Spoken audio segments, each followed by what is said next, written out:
नमस्कार, आप देख रहे हैं हल्ला बोल टीवी। मैं हूं अली। बिहार चुनाव 2025 से पहले सीमांचल की राजनीति में बड़ा बदलाव दिख रहा है। AIMIM यानी ऑल इंडिया मजलिस-ए-इत्तेहादुल मुस्लिमीन का असर लगातार बढ़ रहा है और इसका सीधा असर मुस्लिम वोटों के समीकरण पर पड़ सकता है। बिहार की राजनीति में असदुद्दीन ओवैसी की पार्टी AIMIM फिर से चर्चा में है।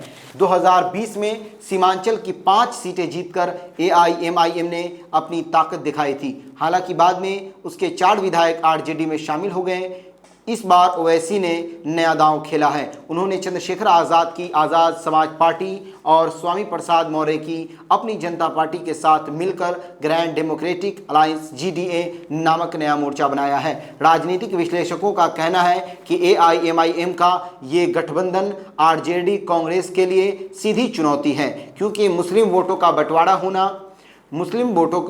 बंटवारा होने से अप्रत्यक्ष रूप से NDA को लाभ मिल सकता है। AIMIM की जड़ें हैदराबाद में हैं। 1927 में नवाब बहादुर यार जंग ने इसकी स्थापना मजलिस-ए-इत्तेहादुल मुस्लिमीन के नाम से की थी। आज़ादी के बाद ये पार्टी अब्दुल वाहिद ओवैसी और फिर उनके बेटे सुल्तान सलाहुद्दीन ओवैसी के नेतृत्व में राजनीति में आगे बढ़ी। वर्तमान में पार्टी की कमान असदुद्दीन ओवैसी के हाथों में है।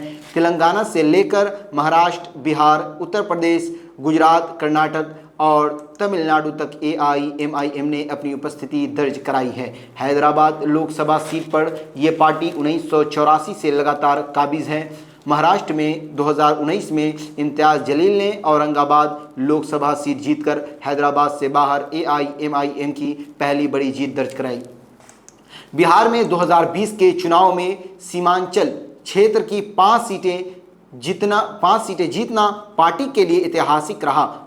29 जून 2022 को AIMIM के 5 में से 4 विधायक RJD में चले गए। अब अख्तरुल ईमान ही बिहार में AIMIM के एकमात्र विधायक हैं। फिर भी सीमांचल में AIMIM की जड़ें मजबूत हैं और 2025 के चुनाव में ये फिर से एक निर्णायक भूमिका निभा सकती है। AIMIM का बढ़ता प्रभाव जहां एक और मुस्लिम समुदाय में नई राजनीतिक आवाज़ को जन्म दे रहा है, वहीं दूसरी ओर पारंपरिक गठबंधनों की नींद भी उड़ा रहा है। बिहार चुनाव 2025 का मैदान अब पहले से ज़्यादा दिलचस्प होता जा रहा है।